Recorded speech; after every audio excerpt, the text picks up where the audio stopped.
Thanks to reporting by the Boston Globe, it's more apparent now that people of color face multiple barriers to success. At a development summit for young professionals in Mattapan called The Recipe, there will be some help surmounting those barriers with motivation and guidance from a number of speakers hosted by our guest. To tell us about the ingredients of the summit is influential speaker and thought leader and Hyde Park resident Kurt Faustin. Thank you very much for being with us, Kurt. Thank you for having me. Kurt, first of all, talk about your own life, surmounting some barriers. What did that involve for you? How much time do we have? I mean, I think there's unique barriers I face, whether it's being first generation. My parents are from Haiti, so I think there's a unique challenge when you are the first generation growing up in America, even though your parents come from a different culture. Myself, I went to 4 high schools in 4 years, trying to face trying to define my version of what success is, trying to overcome unique barriers, emotions, financial situations. I mean, the list could go on and on. It's nothing per se new, nothing different than what other people in certain neighborhoods has faced. One common barrier I hear about with immigration families and the first generation offspring is the cultural assets are things that the younger generation tends to think of at one stage as a barrier. Did you have that feeling, and did you sort of change that around at some point? I had a unique experience because one of the years of my high school, they actually sent me down to Haiti to go to high school in Haiti. So I got a greater appreciation for how my parents grew up, where they came from, the culture of Haiti. So a lot of things started to make sense. But unfortunately, right now, Haiti is considered a third world country.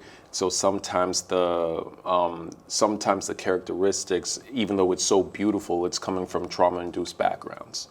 Chris, one of the other things that I have picked up from Haitian immigrants in Boston is the sense of an ideal or an aspiration. You must certainly encounter that with people you've been talking to. Absolutely. I think all Caribbean islands, I could just speak for myself and my experience, we have the ingredients per se, no pun intended, but we have the ingredients for success. My parents grew up in a third world country. My uncles, my aunts, they came from a third world country and they were able to come over here. So they have the drive, they have the initiative, they have the aspirations, they know how to progress and excel. Unfortunately, I see many of them come complacent when they do come here. So despite them being professors and teachers and lawyers, for example, I'm just speaking for individuals I know, majority of them in the city of Boston per se, they take on the profession of driving or nurse's aide, even though they could own so many different institutions, they could strive. And I feel like when they got here, they stopped dreaming.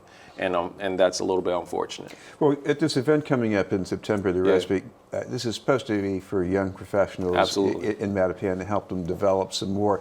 When people hear the word young professional, they think people who've already cleared all the barriers and have nothing to worry about. But what kind of people are you talking about? I'm talking young professionals, individuals who graduated college, who are in their first job, second job, trying to find their way in life. If you actually look at it, if you look at some of the statistics, it's so interesting to me. Do you know the day of the week that people that die the most?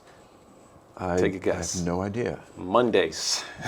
Let's be more specific. Monday mornings, people are dying. They say the majority of the reasons why they're dying has to do with a cardiovascular issue, which is actually linked up to stress. I'm seeing that a lot of individuals, it doesn't matter the workplace, but they are stressed out, they're disengaged, they are unfulfilled. They thought when they grew up to become a certain age, life will be perfect, and now their reality is not meeting the expectations that they have. And I think that gap between reality and expectations is causing a lot of angst and personal crisis.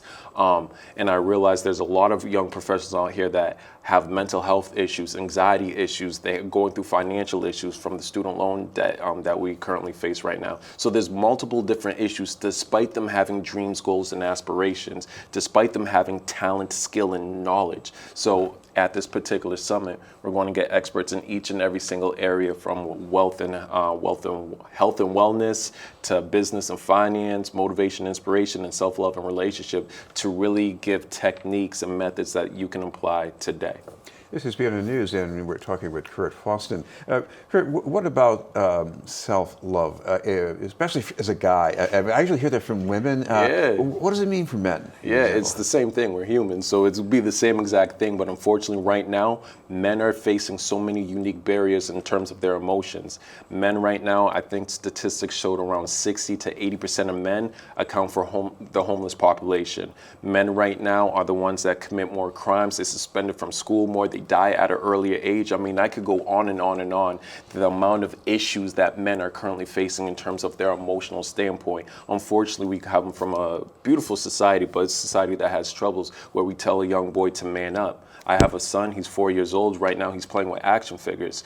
I have a goddaughter the same age. Right now, she's playing with Barbies. She's learning the art of relationships while my son's learning the art of violence. And he's finding violence as entertainment.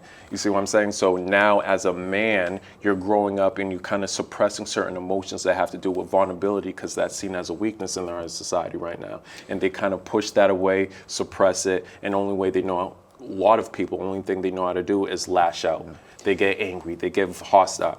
So I'm trying to fix that up. On the financial side, you mentioned people who come out of college with all of these debts. Yeah. Debts are debts. I mean, how can you sort of mitigate that?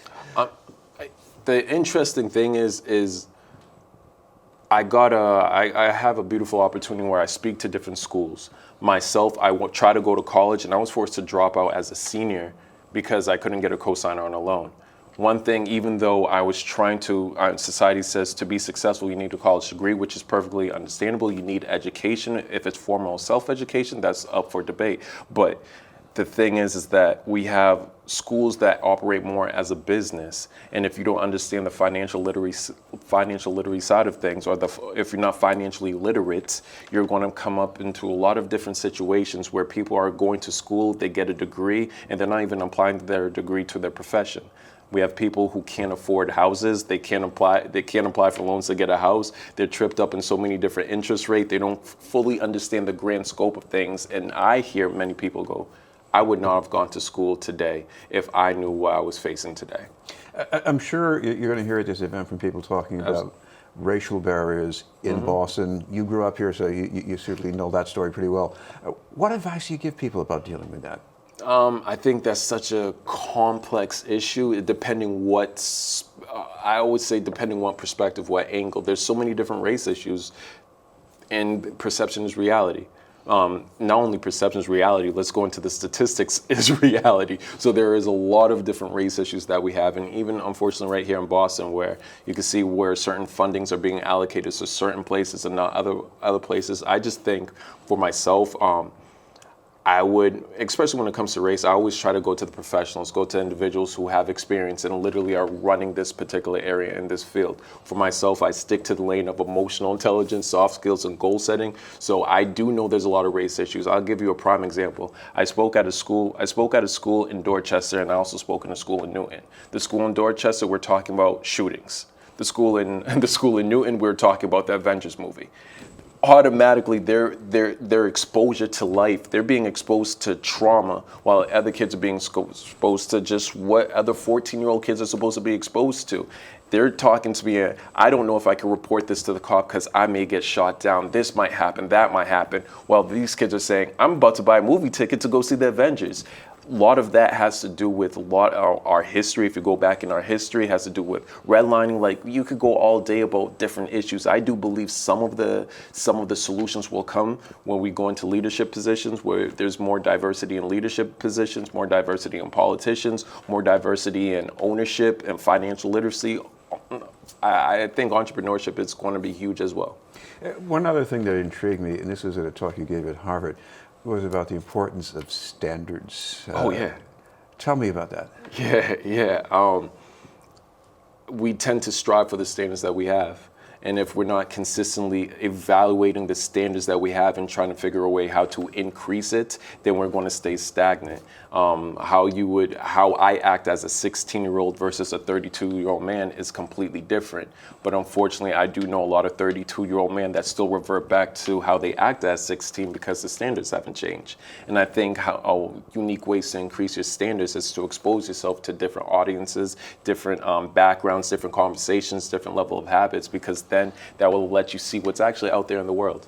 Now, one of the examples you gave me a talk was about a Haitian restaurant. You walk in. I mean, I've walked into other kinds of businesses, and I've noted these cultural differences.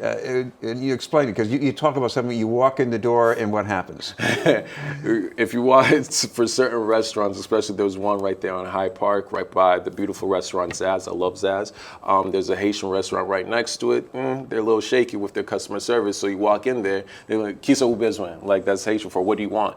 Instead of saying, "Hey, how's it going? How's your day?" They lack customer service because our background is a little bit harsh. Our background is very direct. So they bring that in terms of business, and then we have a lot of businesses, especially Haitians, in terms of restaurants that don't really last as long as they could last, just because they lack customer service skills. Now, I know there's more to this than just ingratiating yourself with someone who's going to give you some money, because you're also talking about what they do in the military, and you know, the man who falls on the grenade. Why is it so important that he do that or she do that?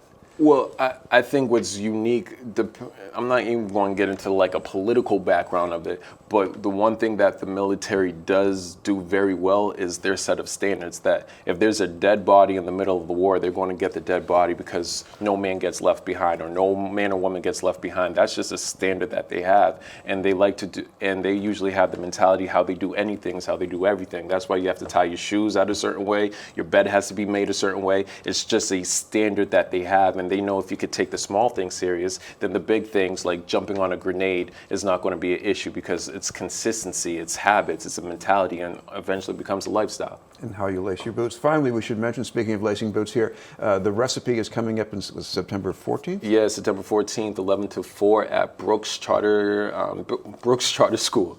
And if people want to find out how to attend or get registered, is there any place they can go and do that? Absolutely. It's I almost messed it up. It's the recipe by kf.com, or they can find me on social media with it's KURTFAUSTIN, and you'll be able to see all the information right there. Thank you very much for being with us. Thank you. Kurt Faustin.